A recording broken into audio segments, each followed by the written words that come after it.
यह कहानी भागवत महापुराण के नवम स्कंद से लिया गया है।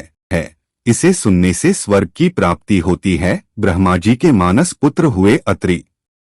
वे अपने गुणों के कारण ब्रह्मा जी के समान ही थे। उन्हीं अत्रि के नेत्रों से अमृतमय चंद्रमा का जन्म हुआ। ब्रह्मा जी ने चंद्रमा को ब्राह्मण, औषधि और नक्षत्रों का अधिपति बना दिया। उन्होंने तीनों लोक पर विजय प्राप्त की और राजसूय यज्ञ किया। इससे उनका घमंड बढ़ गया और उन्होंने बलपूर्वक बृहस्पति की पत्नी तारा को हर लिया। देवगुरु बृहस्पति ने अपनी पत्नी को लौटा देने के लिए उनसे बार बार याचना की, परंतु वे इतने मतवाले हो गए थे कि उन्होंने किसी प्रकार उनकी पत्नी को नहीं लौटाया। ऐसी परिस्थिति में उसके लिए देवता और दानव में घोर संग्राम छिड़ गया। शुक्राचार्य जी ने बृहस्पति जी के द्वेष से असुरों के साथ चंद्रमा का पक्ष ले लिया और महादेव जी ने स्नेहवश समस्त भूत गणों के साथ अपने विद्यागुरु अंगिरा जी के पुत्र बृहस्पति का पक्ष लिया। देवराज इंद्र ने भी समस्त देवताओं के साथ अपने गुरु बृहस्पति जी का ही पक्ष लिया। इस प्रकार तारा के निमित्त से देवता और असुरों का संहार करने वाला घोर संग्राम हुआ।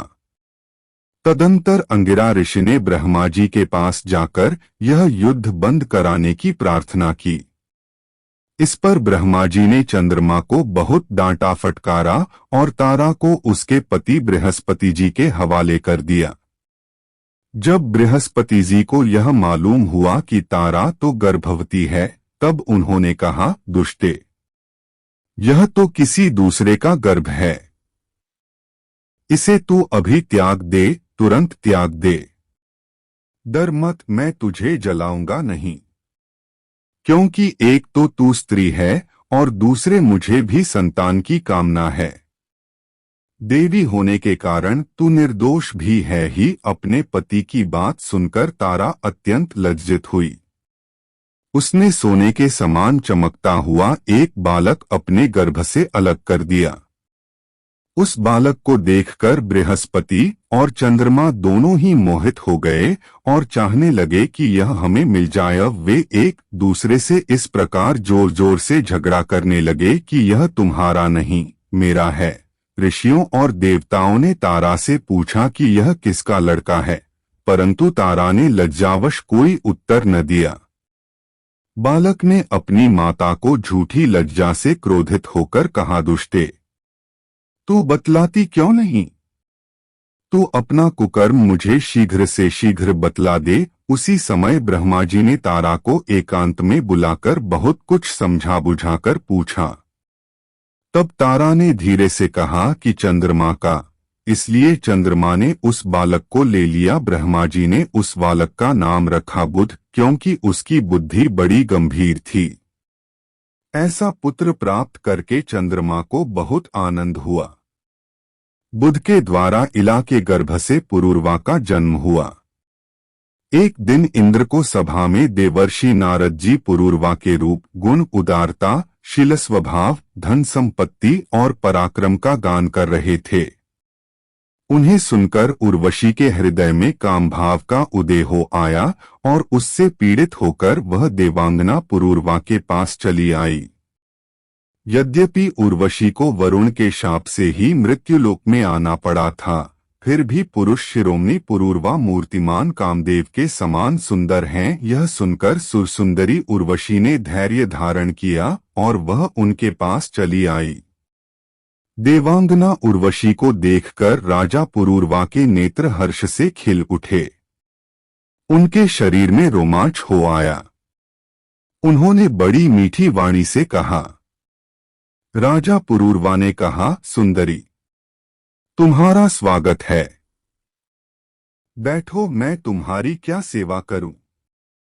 तुम मेरे साथ विहार करो और हम दोनों का यह विहार अनंत काल तक चलता रहे। उर्वशी ने कहा, राजन, आप सौंदर्य के मूर्तिमान स्वरूप हैं। भला ऐसी कौन कामिनी है जिसकी दृष्टि और मन आप में आसक्त न हो जाए? क्योंकि आपके समीप आकर मेरा मन रमण की इच्छा से अपना धैर्य खो बैठा है। है वही स्त्रियों को अभीष्ट होता है। मैं आपके साथ अवश्य विहार करूंगी, परंतु मेरे प्रेमी महाराज, मेरी एक शर्त है। मैं आपको धरोहर के रूप में भेड़ के 2 बच्चे सौंपती हूं। आप इनकी रक्षा करना वीर शिरोमणि। मैं केवल घी खाऊंगी और मैथुन के अतिरिक्त और किसी भी समय आपको वस्त्रहीन न देख सकूंगी। परम मनस्वी पुरुरवा ने ठीक है ऐसा कहकर उसकी शर्त स्वीकार कर ली और फिर उर्वशी से कहा, तुम्हारा यह सौंदर्य अद्भुत है, तुम्हारा भाव अलौकिक है, यह तो सारी मनुष्य सृष्टि को मोहित करने वाला है। और देवी, कृपा करके तुम स्वयं यहाँ आई हो। फिर कौन ऐसा मनुष्य है जो तुम्हारा सेवन न करे। तब उर्वशी कामशास्त्रोक्त पद्धति से पुरुष श्रेष्ठ पुरूरवा के साथ विहार करना चाहिए। वे दोनों भी देवताओं की विहारस्थली चैत्ररथ, नंदनवन आदि उपवनों में उसके साथ स्वच्छंद विहार करने लगे। देवी उर्वशी के शरीर से कमल के सर की सी सुगंध निकला करती थी। उसके साथ राजा पुरूरवा ने बहुत वर्षों तक आनंद विहार किया। वे उसके मुख को सुरभि से अपनी सुधबुध खो बैठते थे।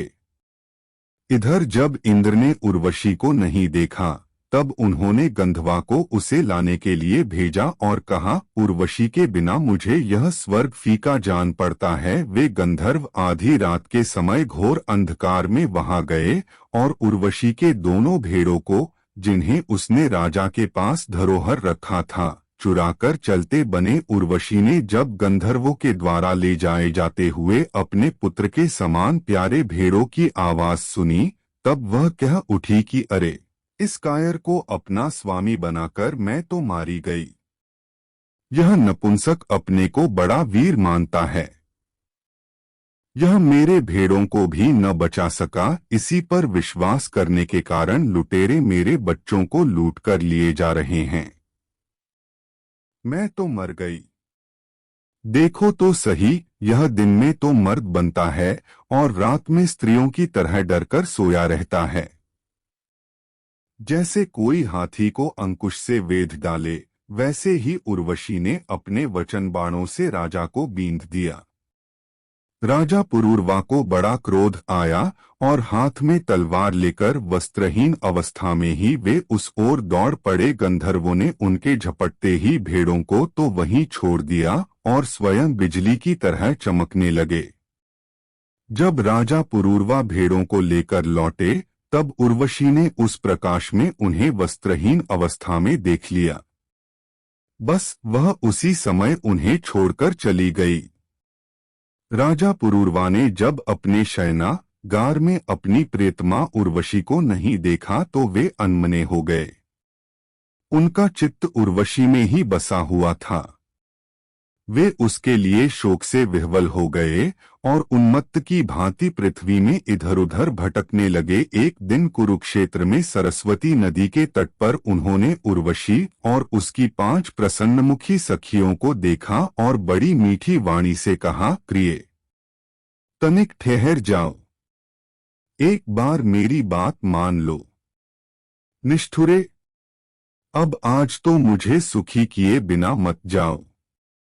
क्षण भर ठहरो, आओ हम दोनों कुछ बातें तो कर ले। देवी, अब इस शरीर पर तुम्हारा कृपा प्रसाद नहीं रहा, इसी से तुमने इसे दूर फेंक दिया है। मेरा यह सुंदर शरीर अभी ढेर हुआ जाता है और तुम्हारे देखते देखते इसे भेड़िए और गीध खा जाएंगे। उर्वशी ने कहा, राजन, तुम पुरुष हो, इस प्रकार मत मरो। देखो, सचमुच ये भेड़िए तुम्हें खा न जाए। स्त्रियों की किसी के साथ मित्रता नहीं हुआ करती। स्त्रियों का हृदय और भेड़ियों का हृदय बिल्कुल एक जैसा होता है। स्त्रियां निर्दय होती हैं। क्रूरता तो उनमें स्वाभाविक ही रहती है। तनिक सी बात में चिढ़ जाती हैं और अपने सुख के लिए बड़े बड़े साहस के काम आतुर कर बैठती हैं। थोड़े से स्वार्थ के लिए विश्वास दिलाकर अपने पति और भाई तक को। इनके हृदय में सौहार्द तो है ही नहीं। भोले भाले लोगों को झूठ मूठ का विश्वास दिलाकर फांस लेती हैं। तुम धीरज धरो, तुम राजराजेश्वर हो, घबराओ मत। प्रति 1 वर्ष के बाद एक रात तुम मेरे साथ रहोगे, तब तुम्हारे और भी संतानें होंगी। राजा पुरूरवा ने देखा कि उर्वशी गर्भवती है, इसलिए वे अपनी राजधानी में लौट आए। 1 वर्ष के बाद फिर वहां गए। तब तक उर्वशी एक वीर पुत्र की माता हो चुकी थी। उर्वशी के मिलने से पुरूरवा को बड़ा सुख मिला और वे एक रात उसी के साथ रहे। प्रातःकाल जब वे विदा होने लगे तब विरह के दोहक से वे अत्यंत दीन हो गए। उर्वशी ने उनसे कहा, तुम इन गंधर्वों की स्तुति करो, ये चाहें तो तुम्हें मुझे दे सकते हैं। तब राजा पुरूरवा ने गंधर्वों की स्तुति। राजा पुरूरवा का स्तुति से प्रसन्न होकर गंधर्वों ने उन्हें एक अग्निस्थली अग्निस्थापन करने का पात्र दी। राजा ने समझा यही उर्वशी है, इसलिए उसको हृदय से लगाकर वे एक वन से दूसरे वन में घूमते रहे। जब उन्हें होश हुआ तब वे पात्र को वन में छोड़कर अपने महल में लौट आए एवं रात के समय उर्वशी का ध्यान करते रहे। इस प्रकार जब त्रेतायुग का प्रारंभ हुआ तब उनके हृदय में तीनों वेद प्रकट हुए। फिर वे उस स्थान पर गए जहां उन्होंने वह अग्निस्थली छोड़ी थी। अब उस स्थान पर शमी वृक्ष के गर्भ में एक पीपल का वृक्ष उग आया था। उसे देखकर उन्होंने उससे 2 अरणियां मंथन काष्ठ बनाई। आगे की कहानी हम अगले वीडियो में सुनेंगे। अगर आप हमारे चैनल को सब्सक्राइब नहीं किया है तो कृपया हमारे चैनल को सब्सक्राइब कर लें।